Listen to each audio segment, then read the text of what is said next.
So back in high school, I used to work at Pizza Hut. And I can't lie, some of their food I actually liked. Here in Connecticut, pizza is good. It's all fired in like wood-fired ovens, brick ovens, super thin, super crispy. And they have like some really famous pizza joints, you know, down in New Haven, like Sally's and Pepe's and Modern. Shouts out Roseland Pizza in Derby, by the way. Like that place. And it's all really good, don't get me wrong. But every now and then I crave a nice, guilty pleasure, greasy, thick pizza, like Pizza Hut pan pizza. So today we're gonna be making pan pizza in a cast iron skillet, 2 different ways. So let's do it.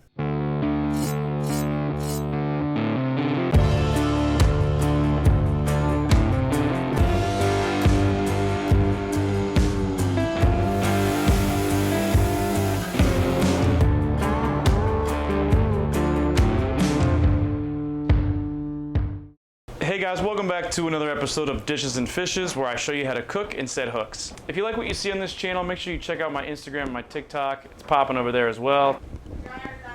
Good call, Spielberg. The dough for this recipe is based on Adam Ragusia's pan pizza, but we're just gonna do it how I like to do it. Shouts out to that dude. This is like one of the best home pizza recipes I think you can make. It's fun. We're actually gonna be making a margherita and a chicken bacon ranch pizza today. I like white pizzas better than red pizzas. Bring on the hate.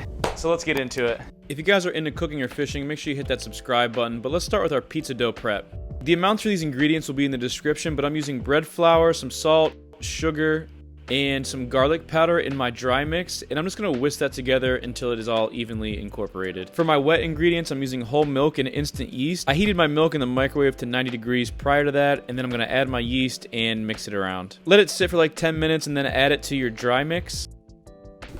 Oh my. With a few tablespoons of olive oil after dumping it on your table, and then start to mix it with a rubber spatula. When it begins to come together, we're going to transfer it to a lightly floured work surface. It should still be kind of sticky at this point, don't worry about it, and we're just going to add flour progressively and knead it, and just keep kind of working the flour in until the dough becomes nice and stretchy and not sticky anymore. So I'm just going to knead it. It should come together pretty quickly after about 5 to 10 minutes of kneading. I'm going to just roll the edges into the center to create a nice ball, and then I'm going to put that into a greased bowl, put it in a warm area ideally so it can rise. Now let's start prepping our chicken bacon ranch pizza ingredients. So you only need 1 chicken breast for this recipe, and I like to butterfly it first. Be careful doing this. This is the best way I found to dice it into very small cubes. So then I'm going to take a sharp knife and just cut the butterflied sections into strips. And after the strips are all cut, I'm going to cut them into nice small cubes. This is one of the few recipes I prefer chicken breast. Then I'm going to get that marinating in some plain Greek yogurt and some ranch seasoning. In the world of ranch seasoning, there is quantity and quality. Big Container is quantity, Hidden Valley is more quality. So I season it generously with the cheaper ranch seasoning, a splash of apple cider vinegar if you have it, and a few tablespoons of olive oil, and mix that around. Set that aside for a few hours prior to cooking. Put your bacon in the freezer prior to cutting it, but I like to dice it before I cook it. It just makes it easier afterwards. And we're going to put that diced bacon into a cold pan so the fat can render out. Take your time cooking this, stir it around, break it up, and once it's all crispy and rendered, we're going to remove that and put it on a paper towel to drain. And there's nothing like bacon sizzling, IMO. Wipe out some of the grease and add a splash of olive oil, salt, and pepper to your chicken, and just start to sweat it down in the same pan that you cooked the bacon in. Once it's done, we're going to remove it and put it into a bowl and set it aside. So for our ranch sauce, we're going to be using 1 cup of heavy cream, 1 cup of mayo, and a packet of ranch seasoning. You can also use milk for this. I'm going to whisk them nicely so the heavy cream can kind of fluff up a little bit. Then I'm going to put that into a squeeze bottle. Sauces are better in squeeze bottles. Canned tomatoes are very useful for this pizza. These stewed tomatoes cost me 39 cents a can. I always just keep them in my pantry. Find a canned tomato that you like where the tomatoes are big inside the can. We're also going to be using some fresh basil. So stack some leaves largest to smallest. Then we're going to roll those basil leaves up into a nice bundle, and then we're just going to run our knife through those and chiffonade those so they are nice long ribbons for our garnish. We want large tomatoes for this recipe, and we're just going to cut those into discs. Be careful if you got small pieces like me. This works better with whole tomatoes in the can. But either way, work your way through the can and cut the big tomatoes up into nice discs like this. I gotta be honest, I really like the flavor of canned stewed tomatoes. I'd use fresh tomatoes if it were summer. Last thing we need is our garlic, so smash down your bulb of garlic. And I like to go through this debris pile and just put my individual garlic cloves into a sandwich bag and put them in my fridge. Then I will crush 3 or 4 garlic cloves with my hand or a bench scraper for the pizza. Knives are just a little bit dangerous for that. Then I will just clean my area and start to rough chop my garlic cloves. They don't have to be minced too finely. This is up to you. I kind of like finding them on the pizza while I'm eating it, and I'm just going to set those aside. So you can make these pizzas in either a oven-safe non-stick skillet or a cast iron skillet. We're going to do one of each. So the first thing you're going to do is put a little bit of olive oil in each of them and rub that around with a paper towel.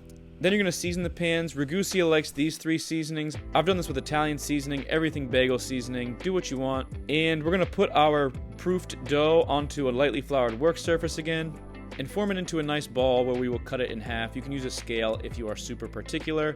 And start with 2 evenly sized balls. So there's 2 ways that we can stretch this pizza dough. One is with a rolling pin like this, kind of the pizza shop style of stretching. And when you toss pizza dough, one of the ways you can do it at home is practice with a wet towel and kind of just turn the dough 90 degrees as you're tossing it. And once you're ready, you can tackle the dough. So this is kind of a quicker way to stretch the dough. Just toss it back and forth just like you did the towel. Put it in your pan and use your fingertips to stretch it to the corners. Make sure it goes up the sides of your pan for the ideal pan pizza shape. Then we're going to wrap this and set it aside so it can rise a second time. The other way to do this is just by stretching it with your fingertips. Put it in your pan, use your fingertips the whole time. This just takes a few more minutes, but it works equally as well. And again, set those aside so they can proof again. We're going to be using whole milk mozzarella for this, as well as some freshly grated Parmesan cheese. You can use skim mozzarella for this too, but I just think of Ron Swanson when he says to avoid skim milk, so I'm just doing that. Don't use anything pre-grated because it won't brown up in your oven as nice. And I'm going to set both my cheeses aside. Once your pan pizza has risen to your desired thickness, it's time to brown the crust. So we're actually going to do this on the stove top, and you're going to just periodically check the underside of the dough until it gets your desired brown crispiness. So now we have our mise en place. We have our cheeses, our tomato basil ingredients, both our crusts, and our chicken bacon ranch ingredients. So let's start with the Margherita pizza first. I'm using some basil oil that I made in my salmon skillet video. You can use olive oil as well, and a generous portion of your chopped garlic. We're going to put down a base layer of mozzarella cheese just so the tomato juices don't permeate the dough too much, and neatly arrange them in a ring, followed by a nice blanket of mozzarella cheese. Be very generous with this amount of cheese, and then put a nice pinch of grated Parmesan on the crust. Then we're going to broil this in the oven for 3 to 4 minutes on high, pretty close to the broiler, and finish it with our chiffonaded basil ribbons as well as some more freshly grated Parmesan cheese. Now it's time to do our chicken bacon ranch pizza. So we'll start with a nice squeeze of our ranch sauce, spread it to the edges with our spoon. Our chicken, you want to make sure that the toppings cover all the pizza so every slice gets toppings.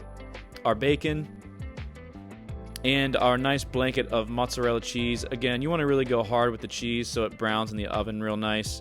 And our Parmesan cheese crust. You can also put butter on the crust if you're feeling really hardcore. Broil it again, and you can see the color these pizzas get. It's awesome. Then we'll finish this pizza with a nice ring of ranch dressing around the pizza and garnish it with some fresh chives. And that's it, guys. Both of these pizzas are absolutely reminiscent of Pizza Hut pan pizza crust. These are honestly 2 of my favorite flavors of pizza. Another really fun recipe to make with your significant other or your children. I think this is a pretty low labor dish, and this pan pizza is restaurant quality. So make this at home, comment if you do, and as always, thanks for watching, guys.